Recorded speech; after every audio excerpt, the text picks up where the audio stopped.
according to the law.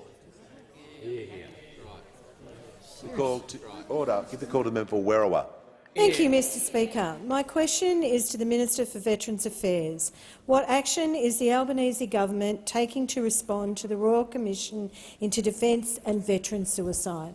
Give the call to the Minister for Veterans Affairs and Minister for Defence Personnel.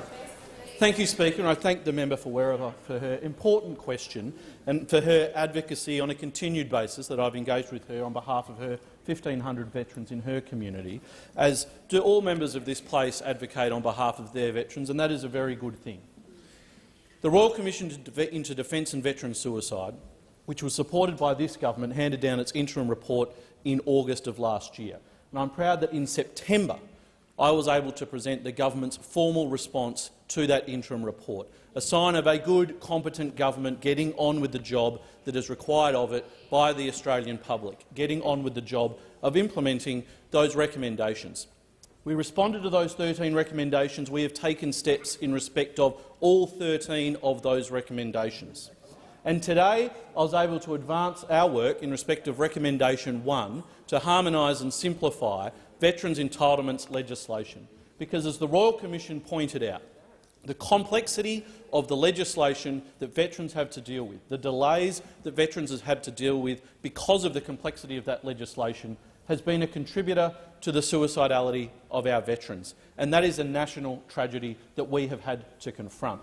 And that's why today I announced our pathway for consultation, the Veterans Legislation Reform Consultation Pathway, setting out a way forward for us to improve the circumstances for our veterans, looking at an alternative way, closing out the two older schemes that have been in existence for now well over 100 years, over a century, and moving forward for new claims to be dealt with under the remaining 21st century scheme.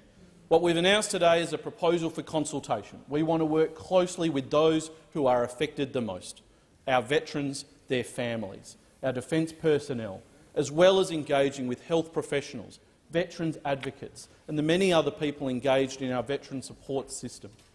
So we'll be taking this pathway out for consultation, listening to people and their views, making sure that we get this right on behalf of our veterans. And I very much look forward, as well as engaging in those direct consultations around the country with organisations, with individuals, to engaging with the opposition, with the crossbench parties, with the independents, to make sure that we can all deliver a better future for our veterans and families. Because if we don't, there will be lives that will continue to be lost.